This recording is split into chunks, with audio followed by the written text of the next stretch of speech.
आणि ती किमया विजयराव शिवतारेंनी केलेली आहे, त्याबद्दल त्यांनाही धन्यवाद. आपल्या सगळ्यांचे लाडके उपमुख्यमंत्री माननीय देवेंद्र फडणवीस साहेब, राष्ट्रवादी काँग्रेस पक्षाचे राष्ट्रीय सरचिटणीस राष्ट्र कार्याध्यक्ष प्रफुल्लभाई पटेल, केंद्रीय मंत्री रामदास आठवले साहेब, नीलमताई गोरे, चंद्रकांत दादा पाटील, मेधाताई कुलकर्णी, रुपाली चाटकणकर, हर्षवर्धन पाटील, दत्तामामा भरणे, भीमराव अण्णा तापकीर, राहुल कुल, कांचनताई कुल, अनेक इतर विधिमंडळातील माझे सहकारी आमदार उपस्थित आहेत. ते सर्व आमदार, माजी खासदार प्रदीप रावत साहेब, माजी खासदार महात्मे साहेब, विकास महात्मे साहेब, आरपीआय, रासप या जे उपस्थित असणारे सर्व आमचे घटक पक्षांचे नेतेगण, सचिन खरात, त्यामध्ये उपस्थित असणारे भाजपा, शिवसेना, राष्ट्रवादी काँग्रेस पक्षाचे आणि आरपीआयच्या सगळ्या मित्र पक्षांचे कार्यकर्ते, पदाधिकारी, पत्रकार मित्र, बारामती लोकसभा मतदारसंघाच्या कानाकोपऱ्यातून आलेले माझे सगळे मतदार बंधू भगिनी आणि माझ्या तरुण मित्रांनो, मी सुरुवातीलाच आजच्या सभेच्या निमित्तानं देवेंद्र फडणवीस साहेब, रामदास आठवले साहेब, विजयराव बाप्पू शिवतारेजी, बाकीचे सगळे नेतेगण, विशेषतः पुणे जिल्ह्याच्या बाहेरून आलेल्या सर्व मान्यवरांचं, जिल्ह्याचा पालकमंत्री या नात्याने तमाम पुणे जिल्ह्याच्या जनतेच्या वतीने मी यांचं स्वागत करतो. मित्रांनो, ही उद्याची निवडणूक मी राज्यात सांगतोय, सगळीकडे सांगतोय, ही गावकी भावकीची निवडणूक नाहीये. ही निवडणूक देशाचं भवितव्य ठरवणारी आहे. 140 कोटी जनतेचा कारभार उद्याच्या 5 वर्षाच्या करता कोणाच्या हातामध्ये मजबूत राहील, कोण देशाला एक नवी दिशा देईल, कोण देशाचा नावलौकिक जागतिक पातळीवर अधिक भक्कम करण्याचं काम करेल, हा सगळा जर विचार आपण केला तर आपल्या लक्षात येईल की 10 वर्ष ज्या नरेंद्र मोदी साहेबांनी अतिशय तडफदारपणे, आक्रमकपणे शेवटच्या माणसापर्यंत विकासाची गंगा पोहोचवण्याचं काम केलं, आपल्या भारताचा सर्वांगीण विकास केला, जगामध्ये देशाला 5व्या क्रमांकाची अर्थव्यवस्था केली, आता त्यांना ती 3ऱ्या क्रमांकावर आणायची आहे. खूप काही त्यांना तरुणांच्या करता करायचंय, तरुणांच्या करता करायचंय, गरिबाकरता करायचंय. तो जाहीरनामा सगळा आपल्या सगळ्यांच्या समोर आहे. माझी आपल्याला विनंती आहे, आज खरं तर आपण फक्त बारामती लोकसभा मतदारसंघाच्या उमेदवार सुनेत्रा पवारांचा फॉर्म भरणार आहे, परंतु इथं मुरलीधर मोहोळ आमचे पुण्याचे उमेदवार, महायुतीचे, आमचे श्रीरंगप्पा बारणे मावळचे उमेदवार, शिरूरचे उमेदवार शिवाजीराव आढळराव पाटील यांचे फॉर्म नंतर भरले जाणार आहे, कारण त्या निवडणुका 13 तारखेला आहे. 13 मे मतदान, आपलं मतदान 7 मेला आहे. त्याच्यामुळं आपल्याला फार आता कमी दिवसामध्ये अधिक काम सगळ्यांना करावं लागणार आहे. देवेंद्रजींनी, एकनाथरावांनी वेगवेगळ्या घटकांना, कारण अनेक वर्ष आम्ही एकमेकाच्या विरोधामध्ये लढत होतो आणि त्याच्यामुळं आम्ही तिघांनी बसून जिथं कुठं काही अंतर वाढलं, अंतर पडलंय, ते कमी करण्याचा प्रयत्न केला. त्याच्यामध्ये आमचे विजयबापू शिवतारे असतील, त्याच्यामध्ये आमचे हर्षवर्धनजी पाटील असतील, त्यामध्ये आमचे राहुल कुल असतील, किंवा त्याच्यामध्ये चंद्रराव अण्णा असतील, किंवा त्याच्यात रंजन काका असतील, अनेकांची नावं आपल्याला त्या बाबतीमध्ये घेता येतील. आणि सगळ्यांनी त्यांच्या नेत्यांच्या आग्रहाला, त्यांच्या विनंतीला मान दिला आणि एक चांगलं वातावरण आपल्या बारामती लोकसभा मतदारसंघात महायुतीला पोषक अशा प्रकारचं वातावरण तयार करण्याच्या करता हे सगळे आमचे सहकारी यशस्वी झाले. आता प्रत्येक मतदाराच्या पर्यंत पोहोचून मताधिक्य कसं वाढेल याकरता प्रयत्न केला गेला पाहिजे. सभा होतील. मी आठवले साहेबांना पण विनंती केली की तुमची सभा बारामती लोकसभा मतदारसंघात इंदापूरला, दौंडला, बारामतीला अशा विविध भागामध्ये आम्हाला पाहिजे ते देतो म्हणले. देवेंद्रजींच्या काही सभा होतील, इतर नेते मंडळींच्या सभा होतील, आम्ही लोक पण सभा करू. परंतु त्या भागातले मतदार, त्या वाडी वस्तीवरचे हे मतदारांना आपल्याकडे वळवण्याचं काम हे तुम्हाला मला करावं लागणार आहे. मित्रांनो, ही निवडणूक देवेंद्रजींनी सांगितलं तसं नरेंद्र मोदी वर्सेस राहुल गांधी अशी निवडणूक आहे. कारण नसताना त्याच्यामध्ये भावकी आणण्याचा प्रयत्न केला जातो. कारण नसताना मतदारांना भावनिक बनवण्याचा प्रयत्न केला जातो. काही लोकांच्या घरी जाऊन त्यांना थोडंसं आपलंसं करण्याचा प्रयत्न केला जातो. बाबांनो, ग्रामपंचायत, तालुका पंचायत, जिल्हा परिषद, नगरपालिका, नगरपंचायत, महानगरपालिका, सहकारी संस्थांच्या निवडणुका, मार्केट कमिटीच्या निवडणुका, बँकांच्या निवडणुका ह्या वेगळ्या असतात. आमदारकीची निवडणूक राज्य कोणाच्या हातामध्ये द्यायचं ते असते आणि लोकसभेची निवडणूक देशाची सूत्र कोणाच्या हातामध्ये द्यायची असतात ते असते. म्हणून फार विचारपूर्वक आपल्याला महाराष्ट्रामध्ये महायुतीचं कमळ असेल, धनुष्यबाण असेल, घड्याळ असेल किंवा परभणीला आमची शिट्टी असेल, अशा प्रकारच्या खुणा घेऊन आपण 48 उमेदवार उभे केले. अरे ती शिट्टी नाही, ती वाजवायची शिट्टी, पोलिसांची शिट्टी. अशा पद्धतीनं एकंदरीत आपल्याला काम करायचं आहे. अजिबात हलक्या कानाचं राहू नका. माझी विनंती आहे की या बाबतीमध्ये काही जणांना सांगतात, इथं माझे काही सरपंच उभे आहेत, त्यांना काहींनी सांगितलं, अरे आत्ता आम्ही एकमेकाच्या विरोधात लढतोय, पुढे आम्ही एकत्र येणार, कशाला विरोध घेताय? हे निव्वळ बनवाबनवीचं काम आहे. ह्याच्यावर विश्वास ठेवू नका. एकदा स्वर्गीय यशवंतराव चव्हाण साहेबांच्या विचाराची एक रस्ता आम्ही सगळ्यांनी पकडलेला आहे. विकास प्रमुख, विकास पुरुष या नात्याने नरेंद्र मोदी साहेब चांगलं काम करतायत, त्या रस्ता आम्ही पकडलेला आहे. त्याचा फायदा आपल्याला आपल्या महाराष्ट्राला करून घ्यायचा आहे, आपल्या पुणे जिल्ह्याला करून घ्यायचा आहे, आपल्या बारामती लोकसभा मतदारसंघाला करून घ्यायचा आहे. कुठं काही आम्ही भाषणं केली की त्याच्यातनं वेगळा अर्थ काढला जातो. मराठी भाषा पाहिजे तशी बोलली जायचे, पाहिजे तसा अर्थ काढला जातो. मध्ये विजय बाप्पू शिवतारे यांनी एक मोठी सभा, एकनाथरावांची, आमची सगळ्यांची, त्या दिवशी देवेंद्रजींना येता आलं नाही.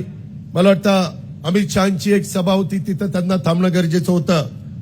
आणि तिथं आम्ही सांगितलं की आम्ही गुंजवणीचं पाणी आणणार, आम्ही वीरचं ओव्हरफ्लोचं पाणी जे कर्नाटकाला वाया जातं ते आम्ही दुष्काळी भागामध्ये पुरंदर, बारामती, इंदापूर, दौंडच्या परिसरामध्ये आणणार. खडकवासल्याचं वरसगाव पंचायत, खडकवास, टेमघर हे पाणी जे कमी पडतंय त्यामध्ये सतत मी असेल, राहुल कुल असेल, आमचा दत्तामामा भरणे असतील, हर्षवर्धन पाटील असतील, रमेश थोरात असतील, आम्ही सगळेजण त्या बाबतीमध्ये प्रयत्न करतोय. जलसंपदा मंत्री या नात्याने जयंत पाटील, जलसंपदा मंत्री या नात्याने देवेंद्र फडणवीस यांनी देखील त्याला होकार दिलेला आहे. ती बैठक एकनाथराव शिंदे साहेबांच्या वर्षा बंगल्यावर विजयराव शिवतारे, अजित पवार, देवेंद्रजी अशी झाली. आता देवेंद्रजी त्याच्यात काय काढलं? बोरवेलला कळवतायत, बघा तुमचं पाणी चालवलं. मी आज तुम्हाला सगळ्यांना सांगतोय, थोड्या वेळात मुख्यमंत्री येतील, त्यांना मी त्यांच्यावर जाणार आहे सातारला, मी आणि देवेंद्रजी. त्यांना मी सांगेन, हे सगळी कामं करत असताना जनतेचा कुणाचाही तोंडातला घास किंवा त्या भागामध्ये दिलेलं पाणी, त्या भागातल्या लोकांना दिलेला हक्क हा आम्ही अजिबात हिरावून घेणार नाही. बोरचं पाणी बोरला देणार, वेल्याचं पाणी वेल्याला देणार, तीन खोऱ्याच्या पाण्याची मागणी केलेली आहे, ती देखील त्या ठिकाणी शिवगंगा खोर आणि इतर 2 खोरी ती पण देणार. तुम्ही म्हणाल एवढं पाणी कसं आलं तुम्हाला? हे पाणी विहिरीचं ओव्हरफ्लोचं आहे, हे पाणी गुंजवणीचं ओव्हरफ्लोचं आहे. नाजरा करा आणि त्याच्यामध्ये दिरा, हे सगळे बंधारे आपल्याला भरायचे आहेत. त्याशिवाय त्या भागातल्या माझ्या शेतकऱ्याला, त्याशिवाय माझ्या त्या भागातल्या कष्टकऱ्याला कुठं आधार मिळणार नाही, कुठं मदत होणार नाही. आणि म्हणून ह्या सगळ्या गोष्टी आम्हाला करायच्या. त्याला पैसा लागणार आहे, निधी लागणार आहे. राज्य सरकारचं बजेट किती असतं ते मला देवेंद्रजींना, एकनाथरावांना माहिती आहे. ते कमी पडणार आहे. त्याकरता केंद्रात आपल्या विचाराचं सरकार आलं पाहिजे. माग गेल्या काही वर्षामध्ये बारामती लोकसभा मतदारसंघामध्ये केंद्राच्या सरकारच्या विरोधातला खासदार होता, त्याच्यामुळे निधी आला नाही. आता निधी येईल. गिरीश बापट साहेब आज आपल्यात हयात नाहीयेत, मी त्यांना वापरून श्रद्धांजली अर्पण करतो. पण पुण्यामध्ये जायका प्रकल्प, मेट्रो प्रकल्प, त्याच्या संदर्भातले त्याचे लांबी वाढवण्याचं काम, नॅशनल हायवे, रिंग रोडचं काम, चांदणी चौकातलं वेगवेगळ्या पद्धतीनं तिथं एक जाळं ब्रिजचं निर्माण केलेलं, गडकरी साहेबांच्या मदतीनं हे काम, अशा प्रकारची करोडो रुपयाची कामं आपल्या पुण्यामध्ये त्या ठिकाणी झाली. एसटीपीला पैसा आला, ईटीपीला पैसा आला आणि स्मार्ट सिटीचा पैसा आला. तो केंद्रात पैसा येतो. आज केंद्र सरकार तुमच्या विचाराचं असेल तर जायकाचा पैसा कमी टक्के व्याजाने आपल्याला त्या ठिकाणी आणता येतो. जपानचा आपल्याला वर्ल्ड बँकेचा पैसा आणता येतो.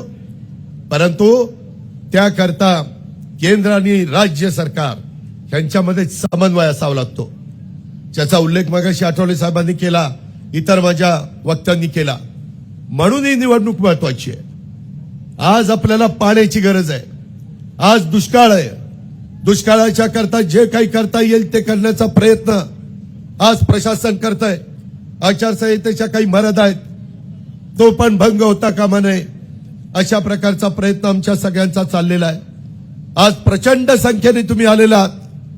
परंतु आपण आता परत आपल्या आपल्या भागामध्ये जात असताना आपण अजिबात आपली जी महायुतीचे घटक आहेत त्या सगळ्यांना बरोबर घ्यायचं आहे. कुठल्याही जातीचा, धर्माचा, पंथाचा आपण त्या ठिकाणी आकस करायचा नाही. त्यांच्याबद्दल एक सलोख्याची भावना आपण सगळ्यांनी ठेवायची आहे. आणि हे ठेवत असताना नॅशनल हायवे आणि इतर करोडो रुपयाचा निधी आणण्याचं काम हे आपल्याला करण्याच्या करता आपल्याला बारामती लोकसभा मतदारसंघातनं सुनेत्रा पवारांच्या घड्याळाच्या चित्राच्या शेजारचं बटन दाबून त्यांना विजयी करायचं आहे. मुरलीधर मोहोळांच्या कमळाच्या शेजारचं बटन दाबून त्यांना पुण्याकरता विजयी करायचं आहे. शिवाजीराव आढळरावांना शिरूर करता घड्याळाच्या शेजारचं बटन दाबून त्या ठिकाणी विजय करायचा आहे. आणि मावळामध्ये आपले श्रीरंगप्पा बारणे त्यांच्या धनुष्यबाणाचं बटन दाबून तिथं त्यांना विजय करायचा आहे. त्याकरता ही निवडणूक महत्वाची आहे. आम्ही विकास केला, कामं केली, परंतु त्या कामाला केंद्राची जोड पाहिजे. अजूनही रेल्वेचं जाळं आपल्याला निर्माण करायचं आहे. अजूनही 10 लाखाचं मुद्रा लोन 20 लाखापर्यंत आपल्या तरुणांच्या पर्यंत पोहोचवण्याच्या करता आपल्याला काम करायचं आहे. 3 कोटी घरं बांधण्याच्या करता सर्व जाती धर्माच्या लोकांना, गरिबांना हा घरबांधणीचा कार्यक्रमाचा फायदा करून देण्याच्या करता आपल्याला महायुतीला विजयी करायचा आहे. आपल्याला 80 कोटी जनतेला मोफत गरिबाला धान्य देण्याच्या करता आपल्याला महायुतीला विजयी करायचं आहे.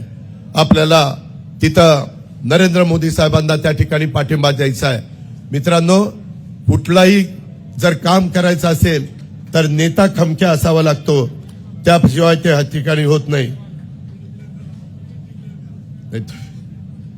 नमस्कार.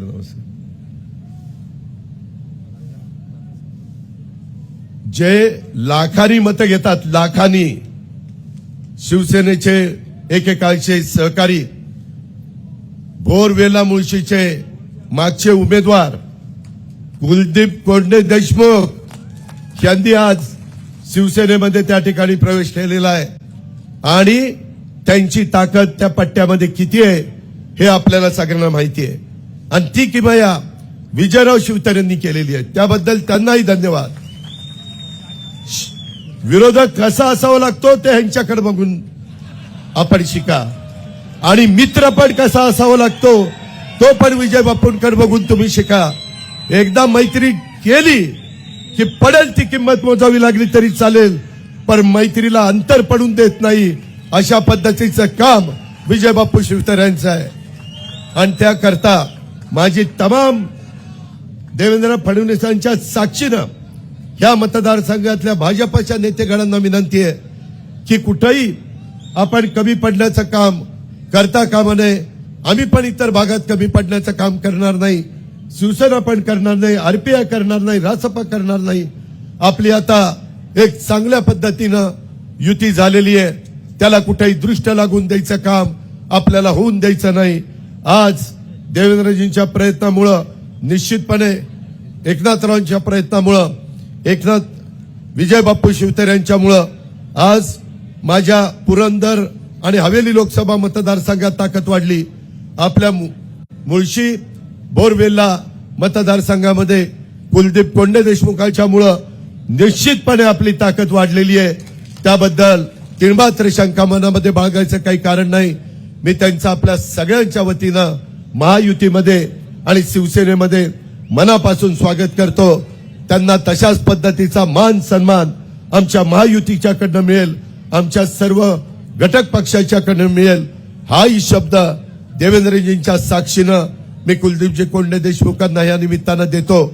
आणि अतिशय शिस्तबद्ध पद्धतीनं प्रचार खडकवासल्यामध्ये 5.5 लाख मतदान आहे, तिथं प्रत्येक मतदाराच्या पर्यंत पोहोचण्याचं काम आणि महायुतीच्या उमेदवाराचा खूण ही कब्बशी नाही, ही कमळ नाही, तर तिथं ती घड्याळ आहे, हे पोचवायचं काम मेधाताई कुलकर्णी आपल्याला मोठ्या प्रमाणावर करावं लागणार आहे. आपल्या सोसायट्यामध्ये तुम्ही मला त्यांच्या सगळ्यांच्या मीटिंग करून दिल्यात, परंतु अजूनही आपल्याला तिथं लक्ष घालावं लागेल आणि आपण घालू. त्याबद्दल आपण कुठं कमी पडणार नाही हा विश्वास देखील मी आपल्या सगळ्यांना देतो. मित्रांनो, मला विरोधकांच्यावर टीका टिप्पणी करणं आणि त्यांचे रोज सकाळी 9-10 वाजता भोंगे वाजायला सुरुवात होतात, त्याला उत्तर देऊन तुमचा माझा सगळ्यांचा वेळ घ्यायचा नाही. आपल्याला फक्त आणि फक्त विकास करायचा आहे. आपल्याला देशाच्या 140 कोटीचं भवितव्य हे डोळ्यासमोर ठेवायचं आहे आणि त्या पद्धतीनं आपल्याला आगेकूच करायची आहे.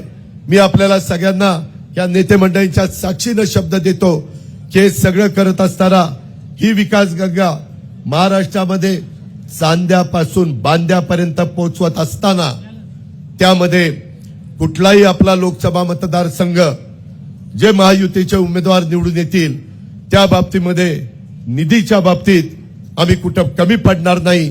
परंतु तुम्ही खोट्या नाट्या प्रचाराला आणि भावनिकतेला तुम्ही त्या ठिकाणी साथ घालण्याचा प्रयत्न करू नका. प्रत्येकाचे दिवस असतात, त्या दिवसात त्यांनी कामं करायची असतात, परंतु ते दिवस त्या ठिकाणी बाजूला गेल्यानंतर दुसऱ्यांना पण संधी त्या ठिकाणी द्यायची असते. हे वर्षानुवर्ष जसं पृथ्वी अस्तित्वात आली तेव्हापासून चालत आलेलं आहे, पुढेही हजारो वर्ष चालणार आहे. आपण पण त्या गोष्टीचा विचार हा केला पाहिजे. आणि त्या प्रकारे माझी तुम्हाला सगळ्यांना आग्रहाची, नम्रतेची, कळकळीची विनंती आहे. एकंदरीत माझ्या मुस्लिम समाजाने देखील आपल्याला कुठं अन्याय होईल अशा प्रकारची त्या ठिकाणी भीती मनामध्ये बाळगू नये. एकनाथराव शिंदेच्या सरकारने सगळ्यात जास्त आजपर्यंतच्या काळात अल्पसंख्याक विभागाला निधी दिला. कधी मौलाना आझाद महामंडळाला 1000 कोटी रुपयाचं भाग भांडवल दिलेलं नव्हतं, ते त्या ठिकाणी एकनाथराव शिंदेच्या सरकारने दिलेलं आहे. ही गोष्ट विसरता कामा नये. इतर पण कामाला निधी दिलाय आणि संविधान, घटना आणि लोकशाही आणि निवडणूक याबद्दल तर नेहमीच निवडणुका आल्यानंतर विरोधक आता संविधान बदलणार, घटना बदलणार, लोकशाही खतरे में, आता निवडणुका होणार नाही, इतकं दादांत खोटं बोलतात. मित्रांनो, असं कधी आपल्या देशामध्ये होणार नाही. मोदी साहेबांनी तर संविधान दिन साजरा करण्याचं काम माग 75 वर्षात कुणाला जमलं नाही, ते मोदी साहेबांनी केलं. हे पण आपण सगळ्यांनी लक्षामध्ये घेतलं पाहिजे। आज जगामध्ये अतिशय सुंदर देखणा अशा पद्धतीनं बाबासाहेबांचा पूर्णाकृती पुतळा इंदू मिलच्या परिसरामध्ये तेही काम जोरात चाललेलं आहे। त्यालाही कुठेही निधीची कमतरता आम्ही पडू देत नाहीये। मग आपले छत्रपती संभाजीराजे असतील किंवा बाकीच्या सईबाई असतील, इतर अनेक ठिकाणी मालोजीराजांचा समाधीचा जीर्णोद्धार असेल, असे प्रचंड कामं आपण हातामध्ये घेतलीत। जेवढे सांगेल तेवढं कमी आहे, परंतु माझी विनंती आहे, आज प्रचंड संख्येने भर उन्हामध्ये तुम्ही सुमित्रा पवारांचा उमेदवारी अर्ज भरण्याच्या करता इथं उपस्थित राहिला, त्याबद्दल महायुतीच्या वतीनं, व्यक्तिशः माझ्या वतीनं मी तमाम कार्यकर्त्यांना, तमाम मतदारांना, तमाम माझ्या सहकाऱ्यांना मनापासून धन्यवाद देतो, मनापासून आभार मानतो। आणि आपण स्वतः उमेदवार आहे अशा पद्धतीनं समजून आपण सगळ्यांनी, इथं देवेंद्रजी तुम्ही आहात, इंदापूरला हर्षवर्धन पाटील आणि दत्ता मामा भरणे आणि तिथले सगळे एकत्र आले, प्रवीण माने आणि बाकीचे सगळे, तर तिथं लीड 100% मिळालंच पाहिजे। ते मिळण्याच्या करता ते मदत करतायत। आमच्या पुरंदर हवेलीमध्ये विजय बापू शिवतरे असतील, जालिंदर भाऊ असतील, बाबाराजे त्या ठिकाणी असतील, अशोक टेकावडे असतील, आमचे बाकीचे त्याच्यामध्ये दिगंबर दुर्गाडे आणि सगळे सहकारी असतील, ते तिथं प्रयत्न करतायत। तिथेही आपल्याला लीड मिळाल्याशिवाय राहणार नाही। बारामतीमध्ये लीड मिळणार का नाही हे बारामतीकरच सांगतील। त्याचबरोबर खडकवासला तर नेहमीच भाजपच्या पाठीशी उभा राहिलाय। अहो तिथं रासपाला चिन्ह माहिती नसताना 65,000चं लीड दिलं। आता सगळ्यांनी काम केलं तर माझा खडकवासला देखील लाखाच्या पुढे लीड दिल्याशिवाय राहणार नाही। आणि त्याच पद्धतीनं मुळशी बोरवेला त्याच्यामध्ये कुलदीपजी कोंडे देशमुख आपल्या बरोबर आलेत, बाकीचे सहकारी आपल्या बरोबर आहेत आणि त्याच्यामुळं तिथेही चांगल्या प्रकारचं मताधिक्य त्या भागातली जनता दिल्याशिवाय त्या ठिकाणी राहणार नाही।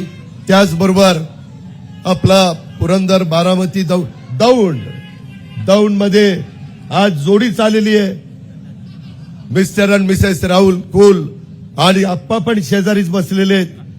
तर तुम्ही दोघं बरोबर असताना, प्रेमसुख कटारिया जी बरोबर असताना, वासुदेवराव काळे बरोबर असताना, बाकीचे सगळे आमचे सहकारी बाबा जाधवराव, बाबा जगदाळे हे सगळे बरोबर असताना आपण तिथं एकोप्याने काम करा।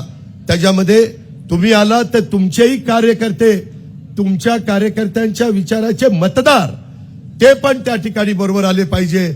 ज्या ज्या गोष्टी देवेंद्रजींच्या समोर ठरल्यात त्या पूर्ण करण्याचा शब्द आजच्या सभेच्या निमित्तानं मी अजित पवार तुम्हाला सगळ्यांना देतो। आपण सावित्रीबाई फुले आणि महात्मा फुलेंचा स्मारक देखील चांगलं करतोय, भिडेवाड्यामध्ये आपण काम करतोय, लवजी साळवे स्मारकाचं आपण काम करतोय, मातंग समाजाच्या करता आरटी आपण आणलेला आहे, खूप काही आपण केलेलं आहे, खूप काही अजून आपल्याला करायचं आहे। त्याकरता सुनेत्रा पवारांच्या घड्याळाच्या चिन्हाच्या शेजारचं बटन दाबा। काही जण म्हणतात त्या नवख्या आहेत, अरे अजित पवार 91ला उभा होता, नवखा होता, तिथं सभा करताना हातपाय लटलट कापत होते, कारण नवीन सुरुवात होती। माणूस काय आईच्या पोटातच सगळं शिकून येत नाही, त्याच्यामुळं अनुभवातनं शिकत असतो। त्याकरता काळजी करण्याचं काही कारण नाही, शेवटी काम झालं पाहिजे। तुम्ही मत त्या ठिकाणी खणखणीत द्या, काम त्या ठिकाणी वाजून घ्या, अशा पद्धतीने मी विनंती करीन। महायुतीला तुम्ही सगळेजण मतदान करणार आहात असं हात वर करून तुम्ही मुख्यमंत्र्यांना आणि उपमुख्यमंत्र्यांना सांगा। मी मुख्यमंत्र्यांचं पण मनापासून स्वागत करतो आणि आपल्या सगळ्यांची रजा घेतो। जय हिंद, जय महाराष्ट्र। देश विदेशातील प्रत्येक घडामोडींचे लाईव्ह अपडेट मिळवण्यासाठी आता साम टीव्हीच्या सर्व सोशल मीडिया प्लॅटफॉर्मला लाईक, फॉलो आणि सबस्क्राईब करा। तसंच सर्व नोटिफिकेशनसाठी बेल आयकॉन प्रेस करायला विसरू नका।